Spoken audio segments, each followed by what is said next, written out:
నాకు కూతురు లేదు కాబట్టి మిమ్మల్ని అలాగే ట్రీట్ చేస్తాం. మీ అందరికి తెలిసిన విషయమే, 5 సంవత్సరాల క్రితం చంద్రబాబు నాయుడు గారు ముఖ్యమంత్రిగా ఉన్నప్పుడు పేదవారికి అన్నా క్యాంటీన్ పెట్టాలని చెప్పి రాష్ట్ర వ్యాప్తంగా నిర్ణయం తీసుకోవడం జరిగింది. అలాగే ప్రతి నియోజకవర్గాల్లో ఒక అన్నా క్యాంటీన్ పెట్టారు కదా. అక్కడ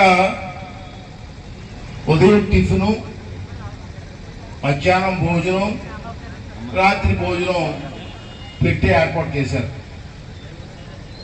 దానికి అక్షయ పాత్ర వాళ్ళకి కాంట్రాక్ట్ ఇచ్చాం.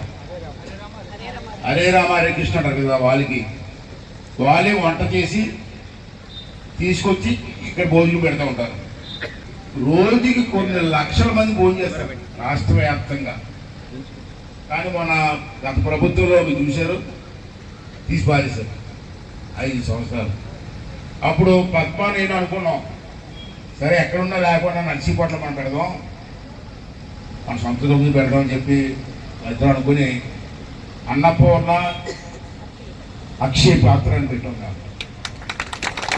అదే రోజు వ్యాన్లో వచ్చి సప్లై చేస్తుంటారు. అయితే చంద్రబాబు గారు అన్నా క్యాంటీన్లో భోజనం 5 రూపాయలు, నేనైతే 2 రూపాయలకి పెట్టాను. 5 సంవత్సరాలు ఏదో కష్టమైన నష్టం నడిపించాము. వెళ్ళిగా ఆవిడ ఏదో నడిపించింది సక్సెస్ఫుల్గా.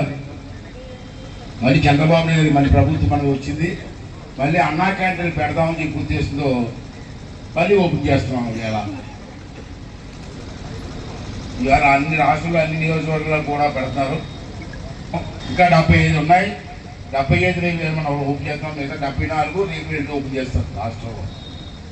నేను మిమ్మల్ని కోరేది ఏంటంటే, మంచి కార్యక్రమం, దీన్ని మనం జాగ్రత్తగా వాడుకోవాలి. టిఫిన్కి 5 రూపాయలు, మధ్యాహ్నం భోజనం 5 రూపాయలు, రాత్రి భోజనం 5 రూపాయలు. మీ పదాలకి ఎంత అవుతుంది? 50-60 రూపాయలు అవుతుంది. అంటే పేదవాళ్ళ కోసం పెట్టిన క్యాంటీన్, మన కోసం కాదు, నారాటోడు కోసం కాదు. అది గుర్తించుకోండి, పేదవాడిదని గుర్తించాలి. హాస్పిటల్కి 3 మంది వస్తారు మనకి పల్లెటూరు నుంచి. వాళ్ళు హాస్పిటల్లో వైద్యం చేసుకుంటారు. వైద్యం చేసుకుంటే ఎక్కడికి పోతారు? ఇంటికి వెళ్ళిపోతే రాత్రి పోతుంది. అంటే అటువంటి వాళ్ళకి ఉపయోగపడుతుంది.